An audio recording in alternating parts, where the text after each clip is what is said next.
Question is like, is basal insulin is going to control the postprandial glucose, which is commonly seen in high quantities in our scenario when compared to the western scenario. Is that the question is right? Okay.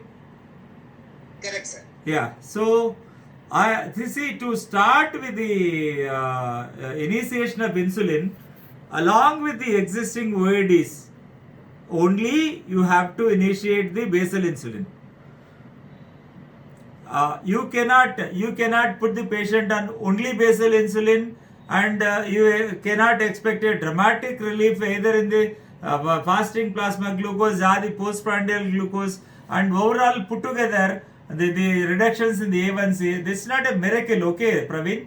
So my clear mandate is the basal insulin initiation takes place only as a fourth option or a fifth option in addition to the existing OADs. Like I said in my lecture very clearly, so the patient is on metformin and the patient is on some sulfonylurea, maybe it is a glimepiride or maybe it is a glycoside. Now I advise all the participants to just avoid the usage of glibenclamide and glipizide at least once the patient crosses 60 years of age, because of the severe hypoglycemias, and the weight gain is also like high in this particular segment.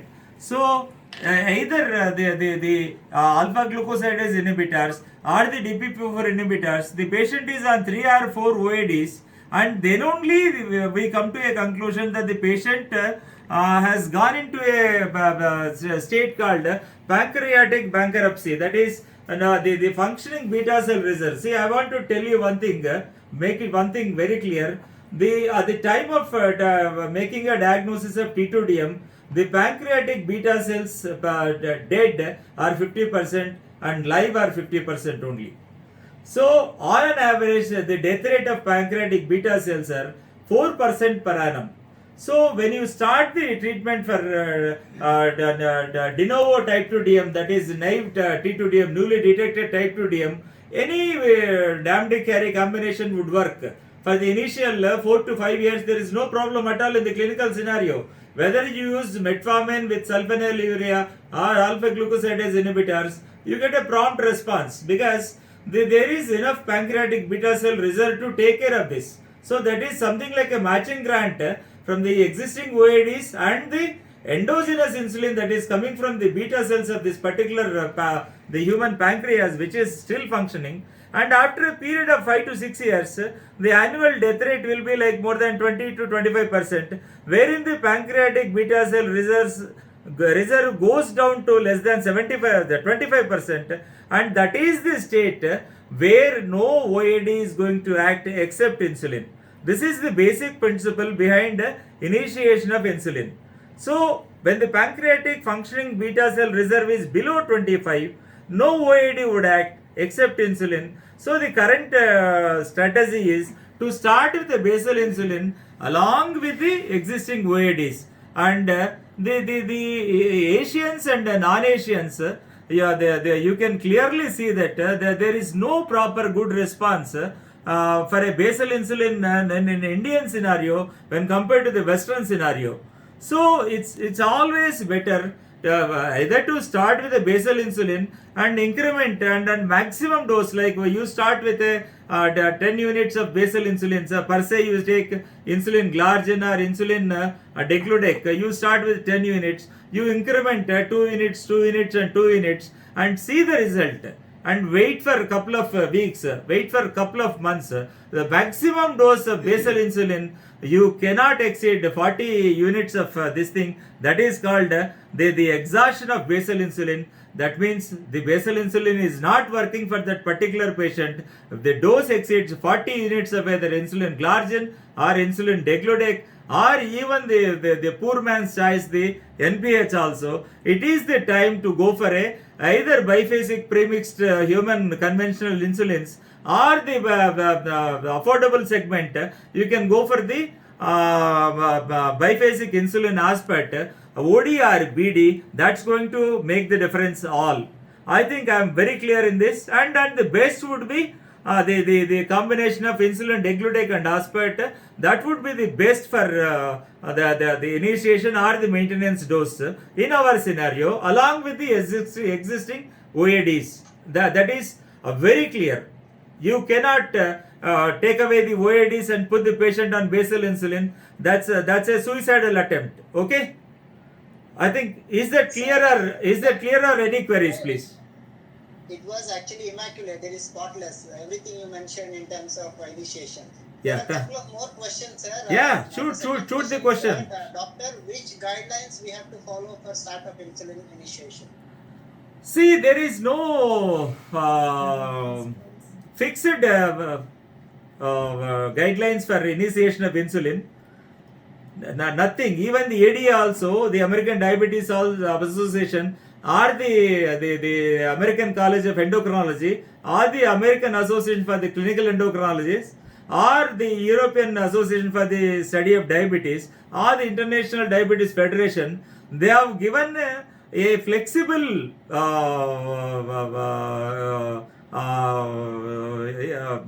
options for initiation of insulin, like to start with is the basal insulin with the this thing. Any guidelines you take, it is a flexible guideline. It is not a fixed frame guideline. You never find a fixed frame guideline for initiation of insulin.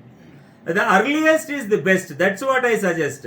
Earliest is the best for the patient, and for even for the pancreas, not to get into the pancreatic bankruptcy, to keep the beta cell reserve in the pancreatic beta cell live at least for a few years. You have to start the insulin in the early phase. That is the basic funda behind initiating the insulin early. That's what called hit hard and hit early with all the modalities of weapons you have in this particular segment. The basal insulin or the basal plus or the biphasic premixed, whatever it may be. Is that clear now? Yes, sir. Indeed, it is clear. Thank you very much for the response, sir. The next question is that, doctor, can I initiate Idagas for patients first time when screened with type 2 diabetes without any OADs? See, there is the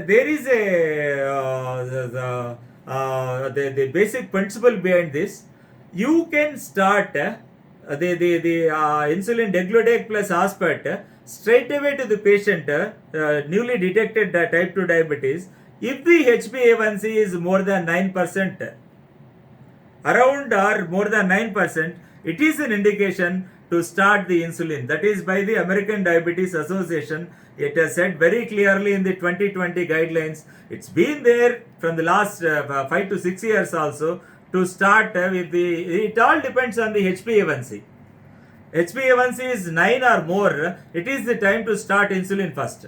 And there is no specific period actually for the time limitation for insulin. Maybe that is as short as for 10 days or 20 days or 1 month. Once the patient stabilizes, that is one way. It is the initiation of insulin with insulin degludec and aspart is a wonderful option in the clinical scenario. Then newly detected with high A1Cs is that not only reduces the glucotoxicity, brings back the hyperglycemic crisis to the normalcy, and it also gives rest to the already tired pancreas, because there is what I say is, don't whip a tired horse. If you whip a tired horse, it will collapse. So when the pancreas is overloaded, overburdened, as seen with, we cannot see the pancreas, open the abdomen and we cannot see the pancreas. But as clinicians, we are supposed to have some clinical acumen and accurate judgment when the patient requires this thing. When the patient pancreas is at trouble, when it is overloaded, when it is exhausted, it is totally tired, it is the hyperglycemic crisis indicates that the pancreas is at the worst condition. So that is the time when you have to give rest to the pancreas. So endogenous insulin should not be used by giving all these OADs. What all OADs do? the sulfonylureas, which act via pancreas basically, and the baclitinides which act directly on the pancreas. So there are exceptions like, okay, the metformin will not act on the pancreas. It has got all the extra pancreatic actions. Metformin acts at the level of liver, acts at the level of skeletal muscle, acts at the level of fat, and the pioglitazone also. These are all called insulin sensitizers. It acts at the level of liver, it acts at the level of skeletal muscle, it acts at the level of the fat. Whereas the alpha glucosidase inhibitors, either the acasbose or the voglibose, they just inhibit the absorption of intestinal carbohydrates. So they all, the DPP4 inhibitors also, they act by inhibiting the DPP4 receptors. So the SGLT2, they majorly act by inhibiting the SGLT2 receptors which are present in the proximal convoluted tubules of the kidney. So it reduces the reuptake of the glucose by the kidneys. So with regards to sulfonylureas, which are extensively used in our country because they are cheap and affordable, because we need to pay the money from our own pockets. See, most of the times it's a combination of metformin and sulfonylurea that we are going to put. If the A1C is about 9 or 10, 11, you think, the sulfonylurea is not going to do any magic. It is going to get attached to the cell membrane of the beta cell surface. It starts squeezing out the pancreatic beta cell and squeezes out the insulin like anything. Like we have got a bore and we have got a submersible pump. We put the pump on, the switch on, it starts taking the water to the tank, and once in the due course, today or not tomorrow, if not tomorrow, day after tomorrow, the bore gets exhausted. Likewise, the pancreas also gets exhausted. That is the condition wherein there is no functioning pancreatic beta cell, and it is called pancreatic bankruptcy, that is pancreatic insolvency petition, and the patient has to be on lifelong insulin. Which is better? The patient for some time, a couple of months or 4 months or 6 months on insulin, and a lifetime insulin. I think the lifetime insulin is not a better option. Lifetime insulin is an option for type 1 DM, or for patients with GDM, or with the secondary causes of diabetes, like the patient has got acute pancreatitis or chronic pancreatitis, or the alcoholic pancreatitis, or the neoplasms of the pancreatitis, where there is pancreatectomy, or even though there is no surgical removal of pancreas, the pancreas becomes virtually useless and it will not secrete out anything. In that case, the lifetime insulin is advocated. But for type 2 DM patients, so we can manage with this early initiation of insulin by preserving the beta cells to some more years, like 5 to 10 years or 15 to 20 years. I've got patients who have been on the tablets for the last 26 years, the day one beginning of my practice, till today they are still on this thing, because I had initiated that time when these were not available, the bovine insulin and the porcine insulin and the human mixtard or the insulatard, whatever it may be. See, our treatment should be tailor-made. It should be tailor-made. I once again tell you, one size doesn't fit all. This is the message I want to give. One size never fits all. See, you have to be individualized. As far as the counseling is concerned, it should be individualized. It is not a mass counseling. The treatment is also individualized. It is not a mass this thing. There is no hard and fast rule in initiation of insulin. And earlier the better, the best results you are going to get in the future. And the patient is benefited by insulin, early initiation of insulin. That is called the basic principle is early initiation of insulin, which is going to prevent the hyperglycemic crisis, which is going to give rest to the pancreas, which will not let the pancreas get into bankruptcy, which will not allow the patient to get into complications. So these are all the multiple benefits when we see, when compared to the cost, of the insulin, when compared to the cost when the patient lands up in either atherosclerotic cardiovascular disease, maybe it is a coronary artery disease, maybe it is a cerebrovascular accident, maybe it's a heart failure, maybe it's an acute coronary syndromes. How much is going to spend for that? When compared to the cost also, when the patient lands up in the complication, it's almost peanuts in front of that expenditure the patient is going to incur when he lands up in the complications. So it's my advice always, my take home message always is early initiation of insulin is going to do all the miracles. And later on, slowly you can add metformin if the patient, you have to ascertain first of all whether the patient is in diabetic ketoacidosis or not. By seeing the urinary ketones and the blood ketones, then you have to decide the things. If the patient is in the DKA, that is diabetic ketoacidosis, inevitably there are only three principles. The fluid balance, the imbalance must be corrected by NS, and the second, the hyperglycemic crisis must be corrected only either by the intravenous infusion of short acting or rapid acting insulins, or if the patient clinician is not able to manage this intravenous infusion, they can at least go for a subcutaneous insulin. And third being the last is correction of the electrolyte imbalance, that is dyselectrolytemia. These are the only three problems we face in DKA, that is hyperglycemia and the dehydration and the dyselectrolytemia. If we can counter these problems, the patient is out of the crisis within hours actually. So these are all the benefits. If the patient is not in DKA, then you can go for any option like, okay, what I said, the best is if the A1C is more than 9, if you have to go for insulin inevitably. And if the patient has got A1C of 7.5 or 8, you can start with metformin, or you can try with some other, but all the time metformin remains the gold standard therapy unless otherwise it is contraindicated in T2DM. Like DKA is one, acute infections is second, and age more than 80 is the third. Where there is renal impairment, the EGFR, you need to go by the evidence-based medicine all the time. Never depend on the serum creatinine, which is a very decisive parameter. All the time calculate the estimated glomerular filtration rate. Then only you will be able to stage whether it is stage 1 or stage 2 or stage 3, A, B, 4 or 5. Then based on the EGFR only, you have to use the metformin. Like if it is going below 30, it's high time you have to stop the metformin. You can no longer use this metformin, and all the time the best drug is the insulin. Yeah, thank you very much, sir. It was so informative indeed.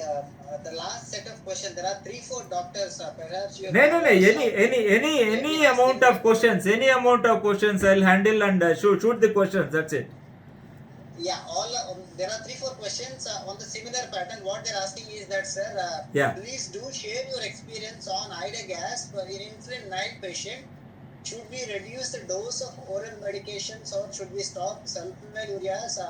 What are the things we need to do while starting up the ida gas? These are the 3-4 questions on the same related to the same from coming from one basket only in different forms, but the main question is what is my experience, what is my clinical experience with regards to this particular insulin degludec and aspart combination. Should they discontinue the sulfonylurea? That is the main question, right? Correct, sir. Yeah. So the best thing is the existing OADs, if it is glimepiride or glyclazide, you can stay back with glimepiride and glyclazide and metformin, and the patient is an alpha glucosidase inhibitor, and you can add this basal plus insulin, that is called insulin degludec and aspart, that is the Rhizodec. I often use this combination. I go with the BD regime, the like 10 units in the morning and the 10 units in the night, along with the existing OADs. If it is glibenclamide or glipizide, I'll take up the glipizide and glibenclamide slowly by reducing the dose. I cannot take it away straight. And the first visit, if the patient is on 10 milligram of glibenclamide, that is 5 in the morning, 5 in the night, I'll make it half and half. And on the subsequent visit after a month or two, I'll totally take out the night dose of glibenclamide or glipizide.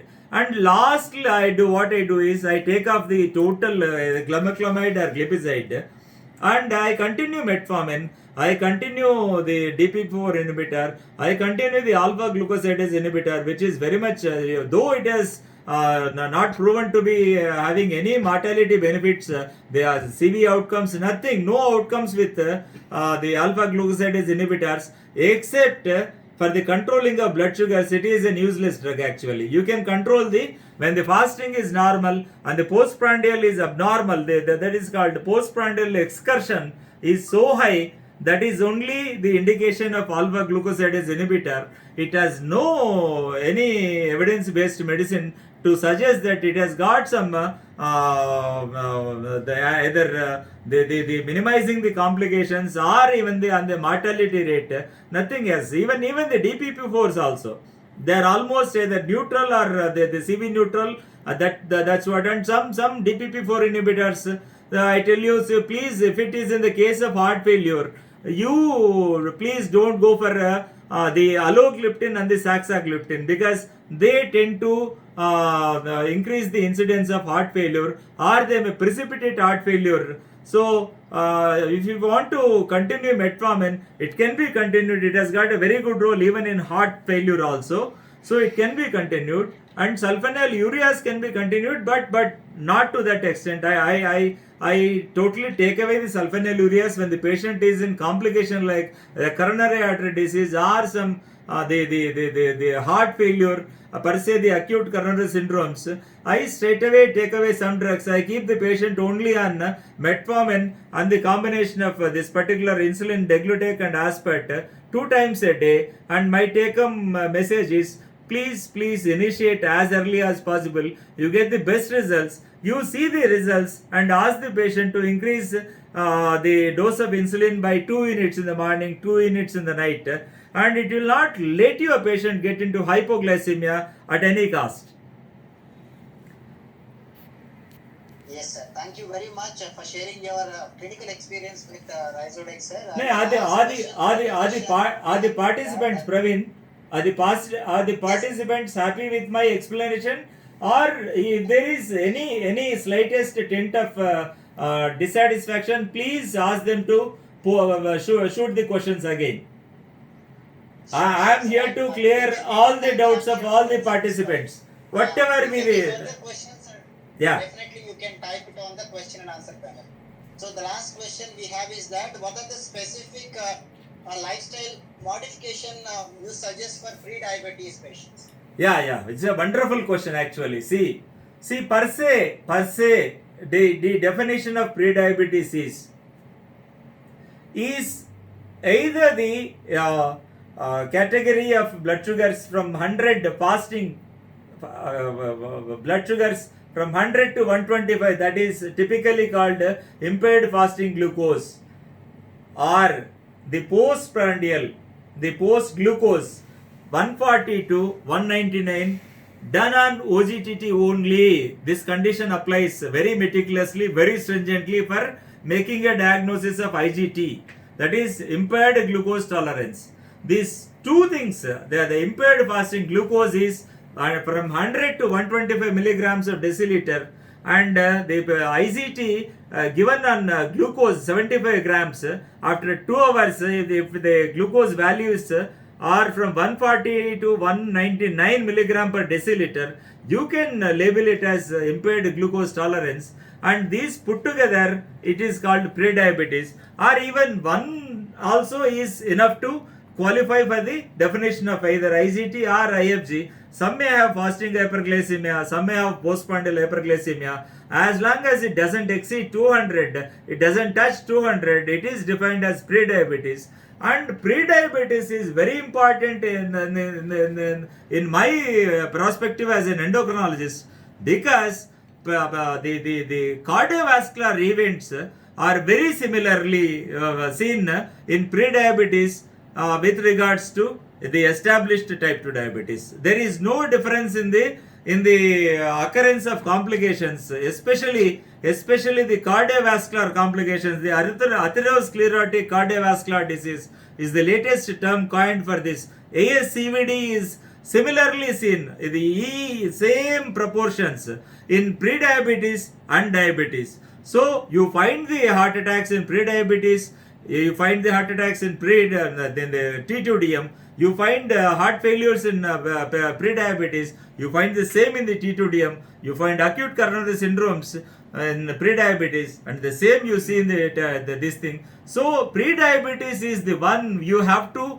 pick up the cases of pre-diabetes. When the patient is in the pre-diabetic stage, if we can select the patient, if we can label the patient, if we can diagnose the patient as pre-diabetic, and that is the time, the valuable golden hour where you can initiate the lifestyle modification, that is diet, exercise, and intensification is called therapeutic lifestyle changes. As I have mentioned, the diet, exercise, and the weight reduction, and cessation of smoking, and cessation of alcohol, and you have to inevitably add metformin to this particular pre-diabetic group. Metformin to start with 500 milligram sustained release at the bedtime, preferably in this pre-diabetes. So you don't need to be like what I said, the funda, strike hard, strike early, hit hard, and that doesn't work out in the pre-diabetes. You can go leisurely, but lifestyle modification and therapeutic lifestyle changes, these are mandatory for anything. So without this basement, you cannot build your castle on this. That's going to collapse.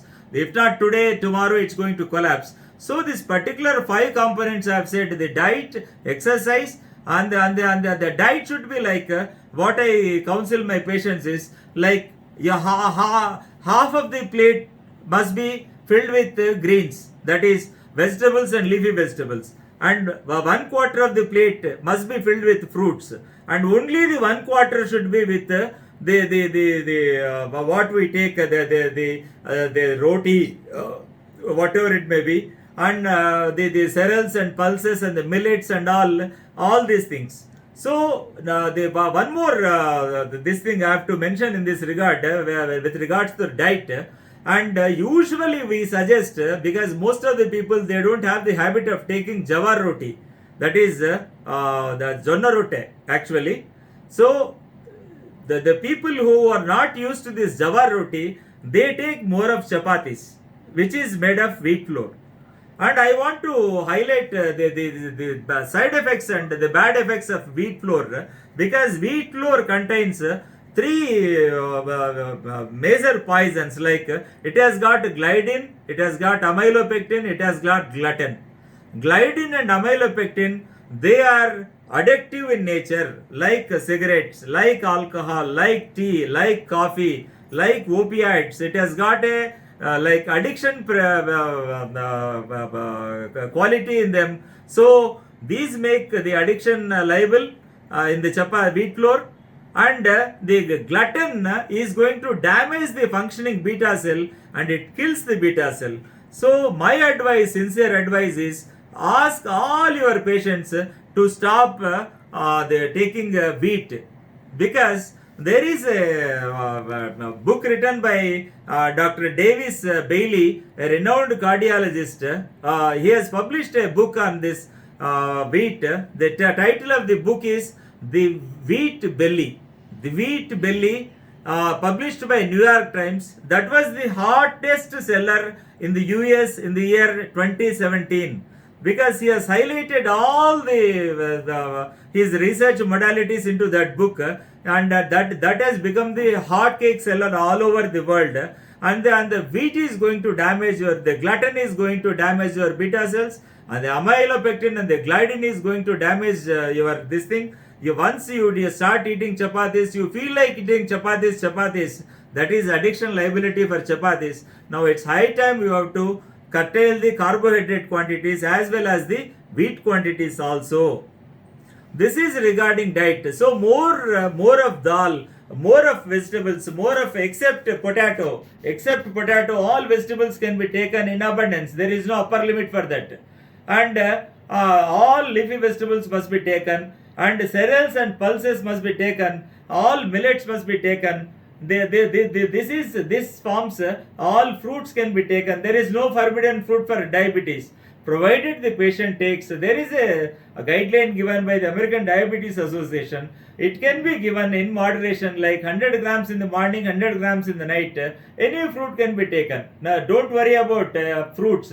There is all the time a misconception. Everybody says, don't eat that mango, don't eat banana, don't eat this and all. Custard apple. All my patients happily take fruits, and they are maintaining absolute the glycemic levels and the absolute HbA1c levels.